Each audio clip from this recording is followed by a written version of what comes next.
ஓம் நமோ நாராயணாய நமக. அஜ சர்வேஸ்வர சித்த சித்தி சர்வாய் சர்வாதீரச்சுதக விஷாகபி ரமேயாத்மா சர்வயோக வினிஸ்ருதக. நான் பாலகோபால பக்தை லதா பேசுகிறேன். அனைவரும் கிருஷ்ணனுடைய அருளை பெறுவதற்கு சப்ஸ்கிரைப் பண்ணுமாறு வேண்டிக் கொள்கிறேன். நாம் இன்றைக்கு பார்க்க போகும் திருநாமம் 104வது திருநாமம். இந்த 104வது திருநாமம் என்னன்னு பார்த்தீங்கன்னா சர்வயோக வினிஸ்ருதக அப்படின்னு நம்ம சொல்கிறோம். இதனுடைய மீனிங் என்னன்னு பார்த்தீங்கன்னா அனைத்து வழிகளாலும் அடையப்படுபவர் என்ற அர்த்தம். இதுதான் இப்போ தான் நம்ம 12வது ஸ்டான்ஸாகவே நம்ம முடிக்கிறோம். பாருங்கள், 104 வந்துட்டு இப்போ தான் 12வது ஸ்டான்ஸாக இதோடு நம்ம முடிக்கிறோம். இப்போது இந்த சர்வயோக வினிஸ்ருதக இதனுடைய மீனிங் என்னன்னு பார்த்தாச்சு. இப்போ இதனுடைய பெருமாளுடைய பெருமையும் அதனுடைய கதையும் பார்ப்போமா? வாருங்கள், கடைசி வரை கேட்டு பயன்பெறுங்கள். மகாபிரபு சேது யாத்திரைக்கு செல்லும்போது வழியில் திருவரங்கத்திற்கு வந்தார். அங்கே பராசர பட்டரின் வம்சம் தோன்றிய ஒருவர் விஷ்ணு சகசரநாமத்துக்கு பகவத் குண தர்ப்பணம் என்ற பெயரில் பராசர பட்டர் அருளிய விளக்க உரை மகாபிரபுக்கு வழங்கினார். அடியேன் இந்த தொடர் முழுவதையும் அந்த விளக்க உரையின் துணை கொண்டு தான் எழுதுகிறேன் என்பது இவ்விடத்தில் நன்றியுடன் நினைவு கூறத்தக்கது. அந்த விளக்க உரைகளை படித்து வியந்து போனார் யாரு? நம்முடைய மகாபிரபு, சைத்தன்ய மகாபிரபு. அந்த புத்தகத்தை அரங்கன் தனக்கு தந்த பரிசாக கருதினார். அப்போ என்னென்னா, பூரி ஜெகநாதரை போல திருவரங்கத்திலும் ஒரு ஜெகநாதர் கோவிலில் இருப்பதை அறிந்த மகாபிரபு ஜெகநாதரை வழிபட அந்த கோவிலுக்கு சென்றார். ஆமாம், அங்கே ஹீமாம்சு என்பவர் ஜெகநாத பெருமாளுக்கு நித்திய பூஜைகளை செய்து வந்தார். அவருக்கு வடமொழியோ அதாவது ஆகமங்களோ எதுவுமே தெரியாதாமாம். அப்போ அந்த தந்தை நியாசகர் தாஸ் என்பவர் வேத சாஸ்திரங்களை நன்கு கற்றவராம்.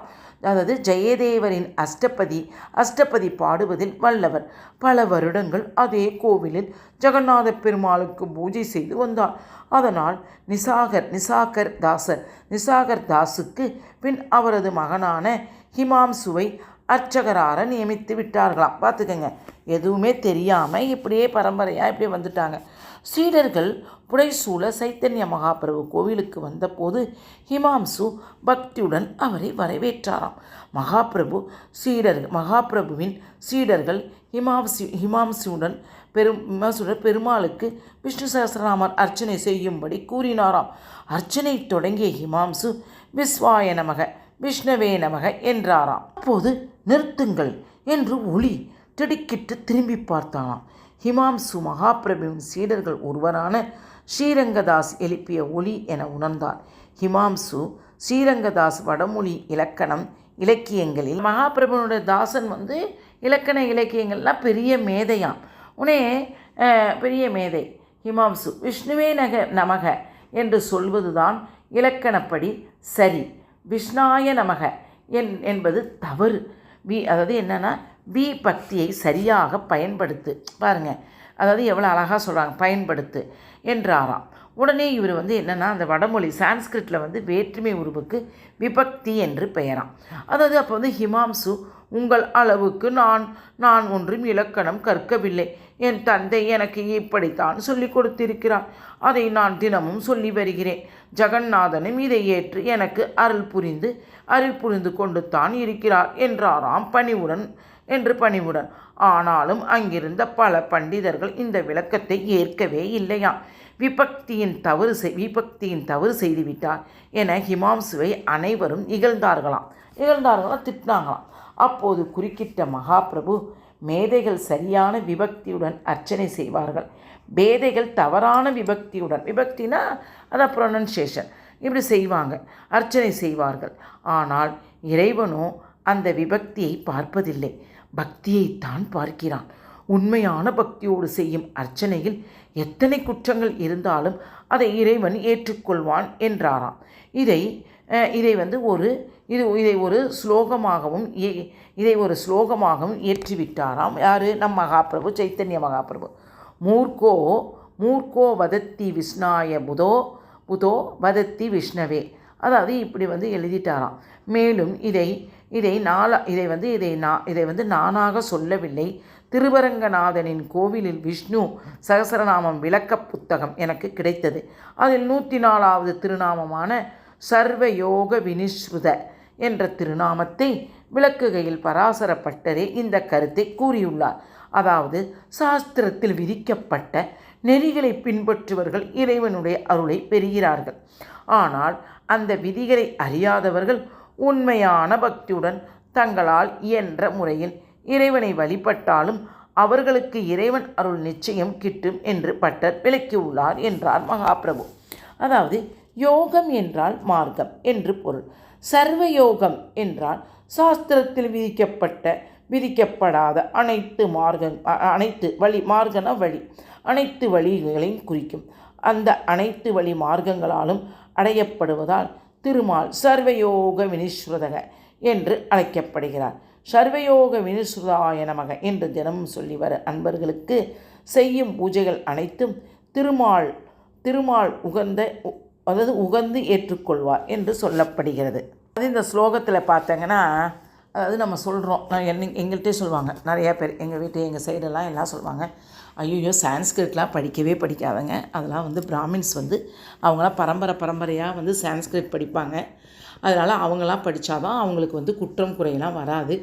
நம்மளாம் சான்ஸ்கிரிட் படித்தோம்னா நமக்கு ஏதோ ஒரு தப்பு விட்டால் கூட குற்றம் குறையெல்லாம் நமக்கு வரும், கடவுள் அதை மன்னிக்க மாட்டார் அப்படின்லாம் சொல்லியிருக்காங்க. எங்கள்கிட்டே அப்போல்லாம் சொல்லியிருக்காங்க. அதனால தான் நாங்கள் ஒவ்வொரு ஸ்லோகமும் ஒவ்வொருத்தவங்கள்ட்ட கற்றுக்கிட்டு லலிதா சஹஸ்ரநாமம், விஷ்ணு சஹஸ்ரநாமம், பகவத்கீதை, பாகவதம், இப்படி நாராயணியம், இப்படி ஒவ்வொரு ஆசிரியர்கிட்டையும் பயின்று தான் நாங்களும் இதெல்லாம் முன்னேறி கொண்டிருக்கிறோம். ஏன்னு சொல்கிறேன்னு பார்த்தீங்கன்னா, கடவுள் நமக்கு தெரியாமல் தப்பு ஃபஸ்ட்டு கற்றுக்கிறப்ப நம்ம தெரியாமல் நிறைய தப்பு விட்டால் நிச்சயம் கடவுள் நம்மளை மன்னிப்பார். ஏன்னா ஒரு குழந்தை எவ்வளவோ தவறு செய்தால் கூட அந்த தாய் மன்னிப்பாள் அல்லவா? அதே போல தான் நம் கடவுளுக்கு நாம் அனைவரும் குழந்தைகள்.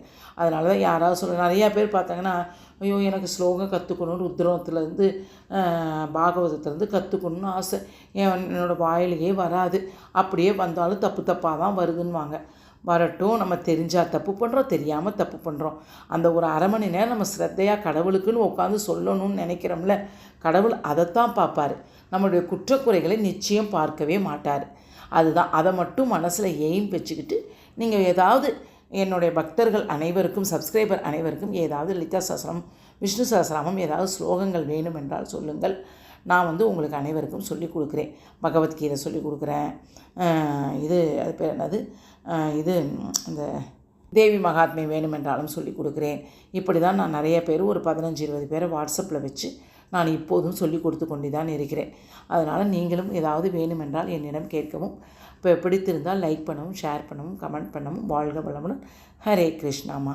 அதாவது என்னென்னா, தமிழ் ஸ்லோகத்துக்கும் சான்ஸ்கிரிட் ஸ்லோகத்துக்கும் என்ன ஒரு வித்தியாசம்னு பார்த்தீங்கன்னா, தமிழ் ஸ்லோகம் அனைத்துமே நம்முடைய நாக்கு நுனியிலிருந்து வரக்கூடிய ஸ்லோகங்கள். அதனால தான் சான்ஸ்கிரிட் ஸ்லோகம் ஏன் சிறந்தது என்று சொன்னால், அந்த தத்த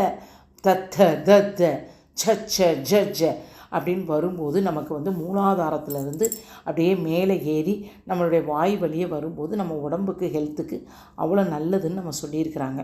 அதுக்கு தான் அதை சான்ஸ்கிரிட்டில் படித்தா நல்லதுன்ட்டு இப்போ தான் நாங்கள் இந்த வாழ்க வளமுடன் கிளாஸ் போய் இதெல்லாம் நாங்கள் கற்றுக்கிட்டோம்மா. ஓகேம்மா, அனைவரும் சப்ஸ்கிரைப் பண்ணுமாறு வேண்டிக் கொள்கிறேன். பிடித்திருந்தால் ஷேர் பண்ணவும், கமெண்ட் பண்ணவும். வாழ்க வளமுடன் வாமா.